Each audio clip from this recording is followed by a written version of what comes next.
Y'all know that Kid Rock song where he says he ain't seen the sun in 3 dang days? Well, multiply that times 2 for us. Ain't gonna lie, it's done gotten bad around here. Just like May, the past 2 years, the same old song and dance.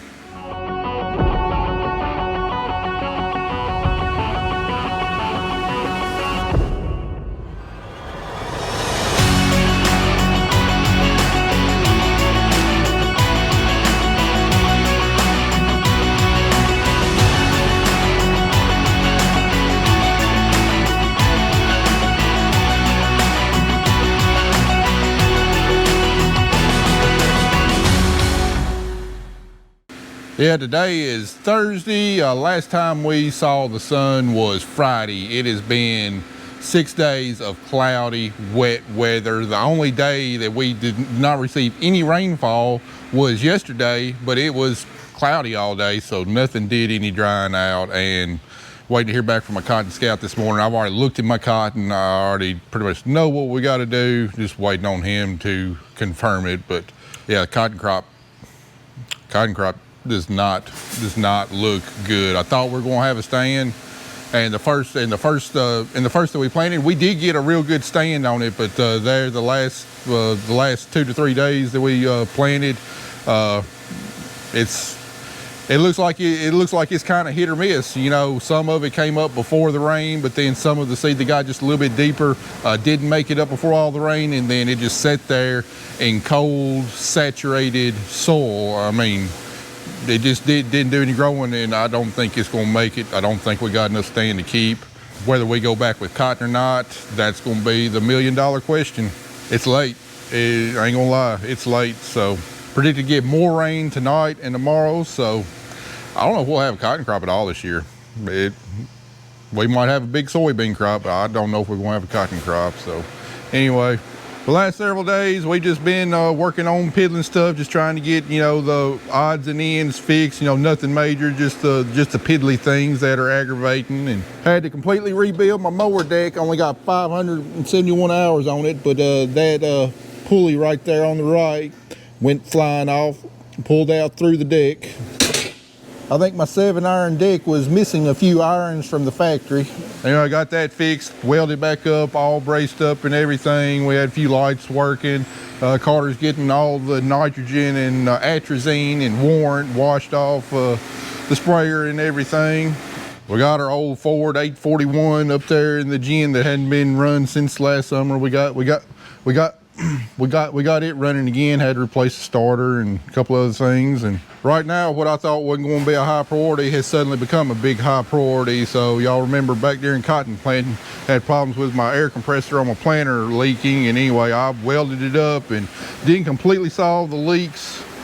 But after looking at it, it's now even cracking even more down there where the mounts mount to the tank. And we just decided we're just going to go ahead and replace it with a new one. Finally got that in, and now we're just going to swap all that over and get our planter ready to replant something. Don't know what yet, but there will be some replanting done, and probably quite a bit. So anyway, that's just a quick summary of how the last week has gone, and when we get to the field, get some action, I'll bring you along. Well guys, with events of the past month, I just want to take a minute and show y'all what could be our most successful crop of the entire year. Look at that, I got a stand in about 5 minutes and it's already in reproductive mode. Man, I can't wait for some fried green tomatoes. Well, the decision has been made. We got pretty fortunate last night, and our 70% chance of a ½ inch of rain turned into a little less than a 1/10 of an inch of rain. So it's still May. In fact, it's going to be May until I take the cotton plates out of my meters. I don't care what the calendar says, it's going to be May till we get done planting cotton. Because June planting cotton is just generally doesn't go very well. So we're going to pretend it's going to be May for a while. Anyway, we're going to roll the dice. we're going to start replanting. Still don't know how much I'm going to have to replant, but I do know some that I'm definitely going to have to replant. My Cotton Scout looked at it all yesterday, and he's got a better opinion of it than what I do. And when I was out there looking at it, I was worried that I was falling in the same trap that I've fallen in the years past. I'm trying to convince myself of reasons to keep the crop. Sometimes it's turned out well, sometimes it hadn't. You know, regardless, you know, I'm a very analytical person. I'm not emotional. I try to take emotion out of every decision I make. However, that's impossible to do, especially when you're trying to determine whether to replant. You put a lot of time, a lot of effort, a lot of thought into planting your first crop, and you know, when you're out there deciding whether to terminate it and to replant either with cotton or soybeans, you know, there is emotion involved. So for me, it's very valuable to have that third party, an independent person that doesn't have any emotion in the crop, to give you a completely analytical idea of whether your crop is salvageable or not. And anyway, my Cotton Scout, he thought better of it than I do. Now, I definitely do have some problem areas, and I've got some areas that aren't going to be great. But does it justify replanting? You know, the jury's still out. But he's of the opinion that a lot of my cotton, we need to give another 2 to 3 days, because he thinks it is there. All it needs is just some of this, something we haven't had in a week.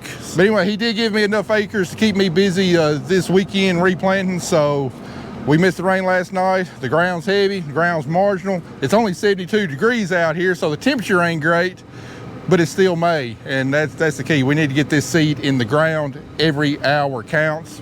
We're past trying to make a good crop right now. Right now, we're just trying to salvage the situation and lose as little money as possible. Yeah, we've also been working on getting all of our stuff ready for wheat harvest, because depending on what the weather does, the combine might get fired up next week. I guess Andy's planning on a whole lot of night action this year, because he's making sure the lights are working. I hope I'm not having to cut wheat at night. I don't want to turn the lights on until fall harvest. Yeah, me too. We had some cameras on here not working, so trying to figure out what was wrong with them. Wound up a camera was bad. He's reorganizing, re-zip tying all the camera cables, the scale cables, and the hydraulic hoses and everything.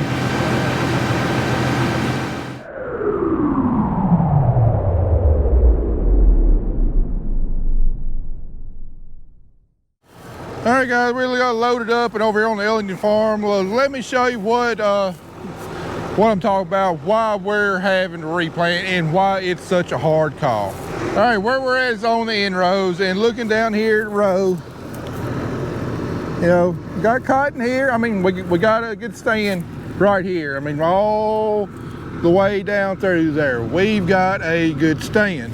And it's just like in years past, good stand there, good stand there, and then right here we got a plant here. We've got a sickly looking plant here, another sickly looking plant here. I think that one's going to die. It's already starting to wilt. One up there, and then we got another, looks like a 3-4 foot gap, then a 2 foot gap. And I mean, that's what we're looking at. Just like in years past, it's not a complete failure, but it's a long ways from a complete success too. And we're faced with the decision now: what's going to make us the most yield? Keeping a skippy stand where it's just fine in some places, and then other places there's not much there. Problem is, those places that is not much there, you're not going to get any yield. That's going to bring the average yield down in a hurry. I mean, a big hurry. A less than optimal stand planted, you know, 2 weeks ago, or a late planted crop that hopefully I'm gonna have a good stand on. Which one's gonna make me the most yield? Well, if you tell me what the rest of the summer, what the fall is gonna look like weather-wise, I'd be able to tell you easily what's the best call on replanting. It all depends on time. How many DD60s can we accumulate this summer before we get that first frost? You know, if we don't get our first frost until late October, I mean, this cotton that I'm gonna replant definitely going to do better than what I've got out here, because it's got more time to grow, set nodes, set bolls, and mature those bolls out. Cotton is a long season crop, and we're about the most northern latitude that it's grown. And so as it is, we've got a very short season to grow cotton, kind of like when you get up and say North and South Dakota with corn. You know, they got a lot shorter growing season for corn than what we do down here, and their planting window's a whole lot narrower than what ours is. Well, it's the same way with cotton for us. All right, looking down through here, I mean, there's not a whole lot on that row. Not on that one. You know, this little patch right here, there's just not a whole lot of cotton here. But then we go over here a couple rows, I've got a pretty decent stand. Now, what caused all of this? I'm not gonna lie, the cover crop, the amount of biomass we had out here definitely played a role in it. You know, it's just something else for that seed to have to come up through hunting for sunlight. And when we go through a period like we did over the last week, where the last sun we saw was last Friday. It rained Friday night, rained Saturday. We got some more rain on Sunday, got a little bit of rain on Monday. Tuesday and Wednesday was cloudy and cold. Well, not cold, but it was cool. I mean, absolutely no drying out on Tuesday and Wednesday. Yesterday, we started getting a few glimpses of sun, and then finally today, you know, it's been partly cloudy.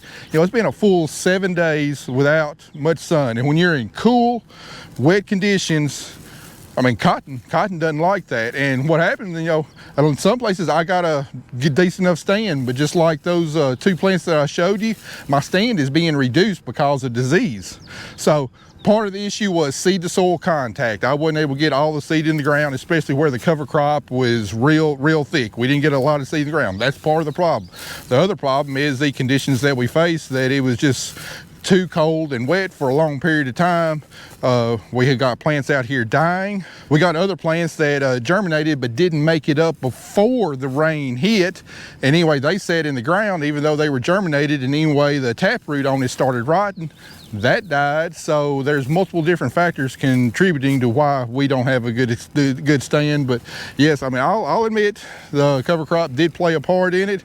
And just like I stated during my planting videos, the hardest part of dealing with cover crops and planting green into the biomass that we do is getting a good stand. But if we can't get that good stand, everything else is worth it. It's just the last 3 Mays, the weather conditions, the last half of May have just been plumb horrible. It's like our seasons have switched. You know, before is usually the first half of May. We're dealing with cool, wet weather, and then the last half of May, great planting weather, you know, get our cotton nut crop up to a good stand. But the last 3 years has just been terrible weather in May. I mean, a worst case scenario on trying to get a cotton crop up. So we're not going to have to replant all of our acres. You know, there's going to be a whole farms we'll have to replant. There's going to be other areas to where all we got to do is replant the end rows. The end rows are the worst part. The rest of the field is, you know, it's a lot better, even if it's still a little bit iffy. But again, the big question is the decision I'm making now. What's going to make, or really not what's going to make me the most money, what's going to lose me the least amount of money, because there is no perfect answer to this. Is it to keep our poor old stand that's going to mature and have a chance to set more bolls? Is it going to be to replant with cotton that's going to be late? Or is it going to be just scrap cotton, go with soybeans? Well, let's get up in the tractor and we'll talk about those decisions a little bit. All right, let's talk a little bit about my decision to replant. It's what, May 29th today, I think. Yield prospects on replanted cotton. The latest I've ever replanted cotton has been, I think, June 8th or June 9th, which, you know, 10 days from now or so. And anyway, I was fortunate enough to make a little over 800 pounds an acre on that. And we weren't able to completely get it to open up before the frost, but wound up making 800 pounds. So, well, I'm figuring top end yields, if things pretty much go our way this summer, on this guy's going to be 1,000 pounds. Could potentially be a whole lot lower than that. You know, last year we replanted cotton. I think we were replanting like May 25th, May 26th. And anyway, due to drought that summer, super hot weather. I mean, we were making, you know, 775 to 825 pounds. So 1,000 pound probably top end. Can it make higher than that? Yeah, it can. I replanted cotton 2 years ago. Is about 4 to 5 days earlier than what I'm planting now, and a lot of that cotton averaged 1,200 pounds, but everything went absolutely perfect the rest of the summer, and we can't count on that. So I'm figuring a realistic top end yield for this cotton is going to be 1,000 pounds with potential to be significantly lower. If I were to keep the cotton that's here, I have no idea what it would yield. It could very well be in that 1,000 pound or less range. Just depends on how many gaps are here. And with all this residue out here, I mean, I cannot scout every row and figure out just how many skips there are. All I know is the areas I have scouted, there's a lot of skips that's going to make management and, you know, management for top end yield going to be very difficult the rest of the year. And yeah, I've said in the past that cotton and soybeans have the tremendous ability to compensate for low stands, and they do have the ability. But when you got a 4-foot gap there, and then you got thin plants on, and then a thin stand of each plants on each adjacent row, I mean, there's only so much that cotton can make up, and even though it could potentially make up that yield, that doesn't mean I'll be able to harvest it all, because if you have, say, one plant filling in a big gap, it's going to be huge and bushy. It's going to have a lot of bolls on its lower limbs. Those limbs are going to be heavy. They're going to be touching the ground. It's going to be really hard for the cotton picker to scoop those limbs up and actually pick all the cotton that's there. So you're going to have a lot more harvest loss.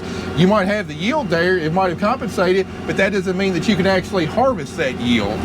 And that's the problem with skippy stands. You're going to have a lot more harvest loss out there that you just can't get it into the picker. Now, what's the other option? Well, I mean, I could go to soybeans, but you know, we're past the ideal planting window of soybeans. If I were to plant soybeans into here, essentially we would be looking at double crop soybean yields. Top end, if we have a good summer, you know, 50 to 55 bushels max. Could potentially be a lot lower too. So what's going to lose me the least amount of money? Honestly, I don't have any idea. All I know is I don't want to be heavy in beans this year, especially with the you know, the tariffs looming over us. Soybean demand could tank. The price on soybeans is not great. It's not terrible, but it's not great, and it could potentially go down a lot this summer. So yeah, I've got to factor that in. You also got to factor in that if I go real heavy on soybeans, I'm putting all my eggs in one basket. You know, I've got wheat, I've got corn, and then I'm gonna have soybeans. You know, planting cotton spreads my risk out, even if cotton is really risky right now. It does give me another option. And another thing I've got to take into consideration, you know, cotton acres have, you know, they've been declining in the area. What about all the infrastructure we've got to grow cotton? You know, if farmers don't grow cotton, the cotton gins are going to go out of business. I just saw an article where the cotton gins in Arkansas are at an all-time low. Well, you know, we can't grow cotton if we don't have a cotton gin to gin it. So I also got to think about my ginner. Even though planting cotton right now doesn't look very attractive, if I don't grow cotton and everybody else decides not to grow cotton, the cotton gin's not going to be able to stay in business. So then we have years we do want to grow cotton, price on cotton looks good, well, we don't have any infrastructure to gin the cotton, so we can't grow it. So I also got to think about doing my part to keep the infrastructure in place and keep it profitable. I know what a lot of y'all saying, well, it's not going to do any good if you go out of business. No, it's not. You know, my first priority is for me to stay in business, but I've also got to keep that in the back of my mind too. I need to try and have as many cotton acres as realistically possible to give the cotton gin some cotton to gin this fall. And I've also got the seed cost to consider. You know, I'm not paying double the cost for seed to plant cotton. I think the way they described it to me, and it kind of changes every couple of years, but basically I'm going to get 70% of suggested retail price off of my first planted cotton. So I don't really know what suggested retail price is. It's a lot higher than what I actually paid. So I'm gonna get a lot of the money back from my first planted cotton. Not all of it, but I'm gonna get a lot of the money back. Now, if I were to go back with soybeans, you know, I'd be limited going back with as-grow soybeans because, well, I'm replanting Delta Pine cotton. It's a Bayer product, just like as-grow is a Bayer product. It's not like I can go out there and replant any soybean variety I want to. And in this area, I'm not saying as-grow's got some bad beans, because they don't. They got some good beans, but they're not quite at the level, in my experience, of what Pioneer beans are. So I could be looking at what could be a lower yielding soybean variety on our farm, limiting yield some more. So what's the best call to make? You tell me, because I sure as heck don't know, and I live on this farm, I breathe this stuff, I study it every day, and I don't have a clue what the right thing to do is. I do know that if the good Lord would tell me exactly what the weather's going to do from here until the end of October, I could tell you with a certainty right now what would be the best call to make. But the good Lord hadn't seen fit to make me clairvoyant yet. So what are we actually doing to minimize our risk with this crop? Well, I did a lot of calling around. I think I asked 4 different people yesterday their advice on what variety of cottonseed to plant.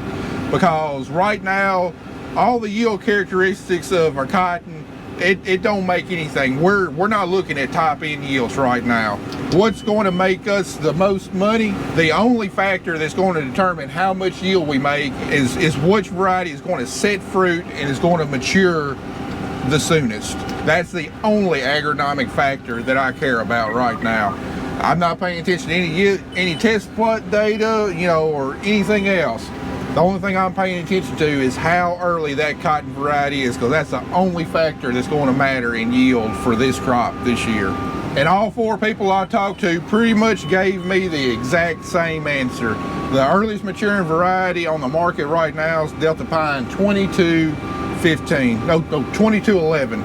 One person did suggest that Delta Pine 2414 is right there with it also. So physiologically, those 2 varieties are the earliest maturing varieties. They're going to set fruit a little bit lower on the plant, on a lower node. They're going to bloom a little bit earlier, and then, you know, they're going to be ready to harvest just a little bit earlier. And it might only be splitting hairs between these varieties and other varieties, but like I said, right now hours count.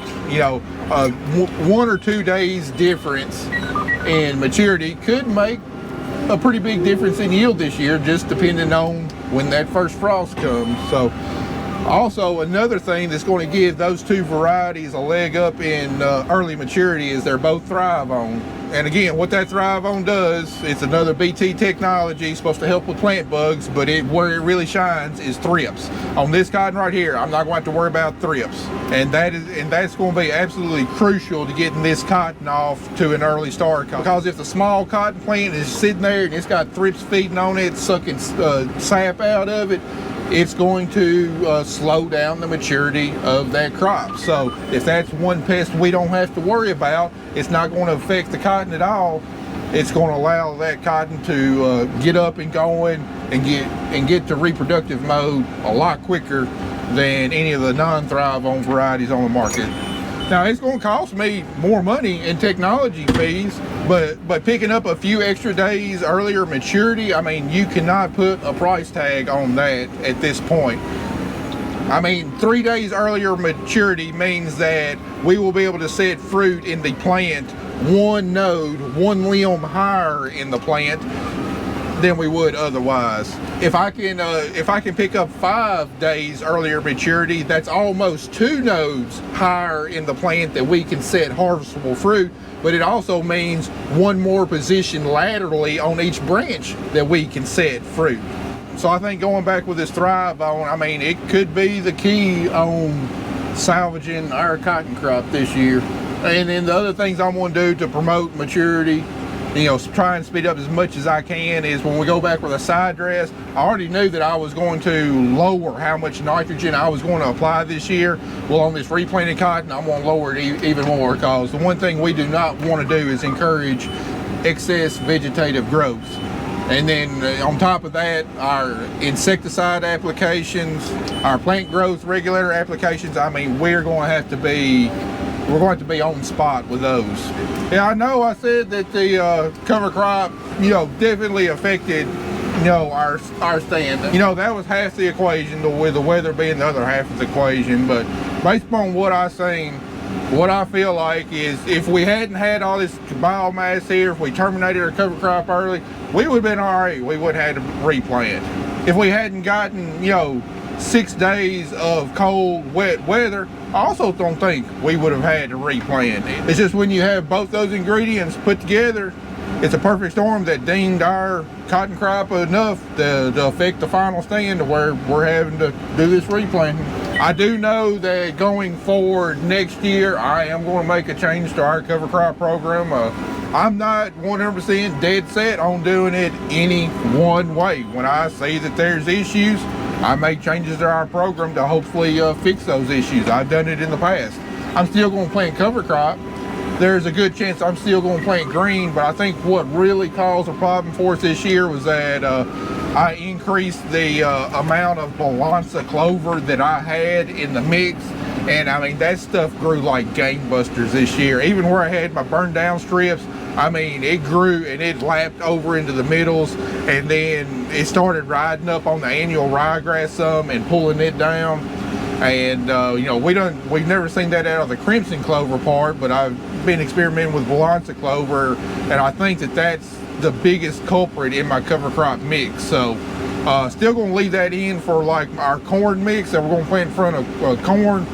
But for my cotton mix, I'm definitely going to take that balansa clover out, because I think that's what affected my getting a seed to soil contact the most was. And honestly, we're getting to the point with our soil health, with what we've increased the organic matter and everything else that we're doing.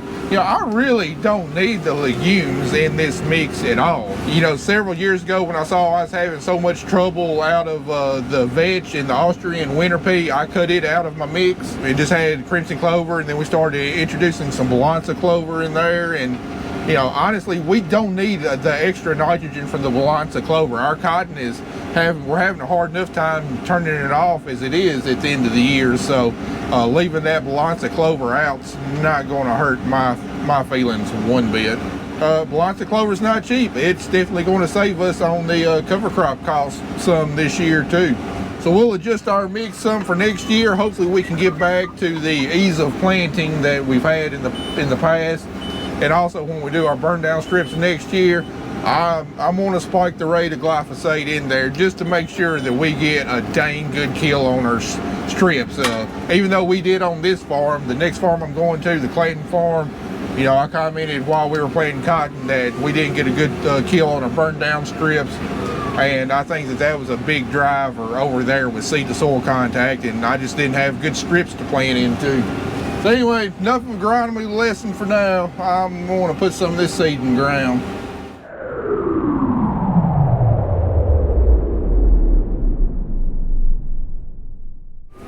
All right, we're back out here this morning over here on Clanton, and we're going to replant this whole farm. It's just got too many scattered bad places in there, and it's not like in a no-till situation where I can just drive down the row and I can see all the rows and then drop the planter down. It's another downside of these cover crops. It's really, really hard to just spot plant and do a good job. But the main thing that really concerned me on this field is the plant health. This farm over here, at least where we got the cotton, it's got like a lot of white ground, not necessarily well drained or whatever, and it's got a real big watershed.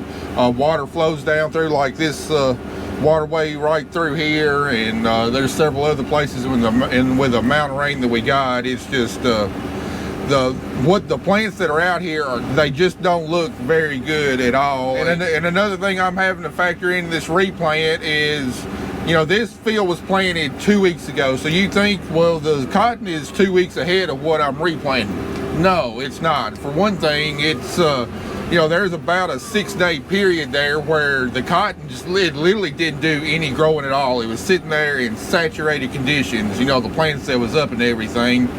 So at most, it's only about 8 days ahead of what I'm replanting. The other thing I'm having to think about is, you know, all these plants, they just don't look that healthy. Have they lost all of their vigor? Are they going to be permanently stunted the whole season? You know, there's actually a chance that what I'm replanting might catch up and pass what's actually out here, because hopefully this cotton's going to be good and healthy. It's not going to suffer through any bad conditions. And it's kind of in a similar situation as, you know, people that have babies that have health problems from the get-go. You know, a lot of times, you know, they don't grow up to be big, strong adults. They've got health problems their entire life just because they just can't recover from whatever was, you know, affecting them from birth. And it's the same way with plants. But that's not really something we're going to know until well on in season, and we see the plants just kind of struggling and not really growing right. So that's not a gamble I want to run. You know, at most we're only losing about 8-9 days of growing on this cotton.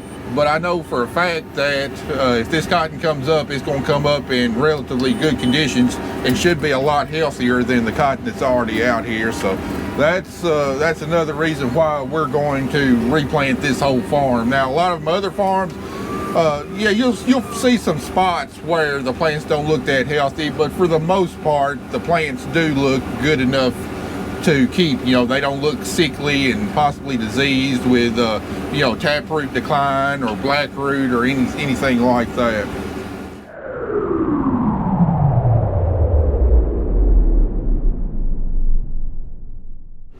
All right, we got that 106 acres of Clanton knocked out pretty quick. Now we're up here at Port Cable, and I think we're done with replanting the whole fields. But down here in the Port Cable bottom, I know y'all can't see it, but I mean, I can look down through there. I can see a road. However, this part of the bottom right here, I mean, it's just notoriously wet. All that water just keeps seeping out of the hillside, going up to the hill up there. And I mean, just water just flows down through there. It's notoriously wet. There's very little stand on this part of the bottom. So probably starting like right here, going back across that way, replant that, but then all the rest of this should be good. And all that behind me should be good. Probably gonna go in back here, replant those inrows. And then all the rest of the fields, the hill up here, Gary Taylor's, Vernon Smith, Smith family, all those places I got cotton. I think the main part of the field, not gonna have to replant that, but I'm just gonna go through, I'm gonna replant all the inrows, because the inrows is definitely where it's the worst, because it's where I've got the hardest time staying on my burned down strips. So my seed to soil contact definitely worse on all of that. So we're gonna try and get all those inrows replanted today, and then we'll take tomorrow off, Sunday, and me and the Cotton Scout going to get out here Monday morning, walk the rest of these main parts of the fields, because they thought they needed about another 3 days before we made a decision, because there's cotton up under the cover crop that, you know, it really needs some sunshine. And he was of the opinion that all of this is going to look a lot better come Monday. So we'll take a look at the rest of it on Monday and make a final decision on if we're going to replant anymore, keep all of it, replant it all, and whatnot. But he feels a lot better about it than what I did. So he got a lot more experience making these determinations, and plus, you know, he's completely independent, got no emotion involved in the crop. So I trust his word immensely. So anyway, I have absolutely no idea how many acres we're going to plant up here, because I don't know how many acres just the inrows is. I mean, inrows going to be a pretty good portion of the field. You know, it could be, you know, 15% of the acres up here. And the thing is, I don't know how much seed we need in the planter. We loaded up with 6 more bags over there on Clanton. We changed to Delta Pine 2414, and then I'm toting 2 extra bags in my front hoppers. Definitely don't want to open up any fresh bags unless I absolutely have to. Anyway, we're going to try and get this done this evening, so I don't have to work tomorrow afternoon, and then we'll see what Cotton Scout says Monday morning.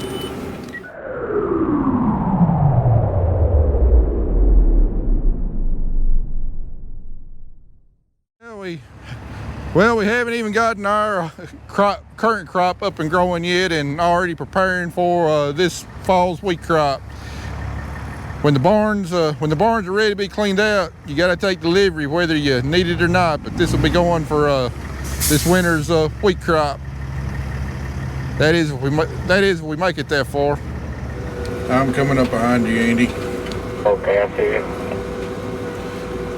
All right, there's Andy. Looks like he just got done spraying what I replanted in this field, which was just the inrows. And he's got a very difficult job because, like I said, I didn't replant the whole field, but what he's doing is he's going back behind me and spraying paraquat to kill the existing stand, because on my inrows, you know, they're not straight lines, they're curving in and out, and for me to keep the planter unit right on top of the existing row is next to impossible. So if we don't kill off the existing stand, you know, I'm gonna have like twin rows that, you know, I can't harvest it all and everything else, and it's just gonna be a big mess. Now, where I'm going to replant, we're going to be in the main part of the field, straight rows with my RTK. I can just drop the planter down and the planter plants exactly right on top of the same row. But on my inrows, it's not that way, because I'm having to freehand a lot of them because to stay in my burn down strips, because my planter is a trailed planter and it's not on the 3-point hitch. It doesn't track going around the curves exactly like what my hooded sprayer did. So I'm having to, it's like following a marker. You got to manually compensate to try and keep it right, and going back and repeating that exactly, freehanding it is almost impossible. So he's spraying, he's just about done spraying off everything I got planted Saturday night up here, all the inrows and everything, and then they're going to load up with Roundup and Lambda and go back over all the rest of the cotton and spray it. You know, the Roundup is for the ryegrass that's starting to put back out, and the Lambda is going to be primarily for 3-corner alfalfa hoppers, because we've had problems with them in the past. We don't want them reducing the stand any more than it already is, and hopefully it'll give us a little bit of help on thrips too. And what's making Andy's job so difficult is that you know, he's spraying paraquat to kill off the cotton, but if he gets any spray on anything that I haven't replanted, we're gonna have a big dead spot. So he's had to be very careful and precise to only spray the inrows and not let the boom hang over in any of the, you know, straight rows where we're not going to be replanting. All right, after extensive scouting this morning with my cotton scout on the side by side, we're going to have to do a little bit more replanting. However, it's not going to be easy. Basically, all up here in Jackson, for the most part, I want to ride up and down every row fairly slowly, just trying to put eyes on the stand. So I can generally tell where we've got a good stand by looking down through there, but there's holes here, there's holes there, there's holes there, and basically what we're going to try to do is just fill in the gaps. There's definitely way too much cotton here to just replant it all, but there's definitely enough holes here that it's going to cause serious effect to the yield. Just like there was a hole there, now we're getting back to some pretty good cotton. Now we're going to pick the planter up and drive on down the road, find the next hole to drop it down, and so on. And we'll have about 100 to 110 acres worth of cotton to drive over doing this right here. And starting off, I mean, I'm going pretty slow just because I don't want to miss anything. But once I kind of get the hang of it, I can get my eye, you know, calibrated for what I'm looking for in the row, I'll be able to speed up and do this a whole lot quicker, and hopefully be able to get all of this done today, because it's still May. Might be May 33rd, but it's still May in my mind. As soon as I get done replanting cotton, though, we'll flip the calendar over to June.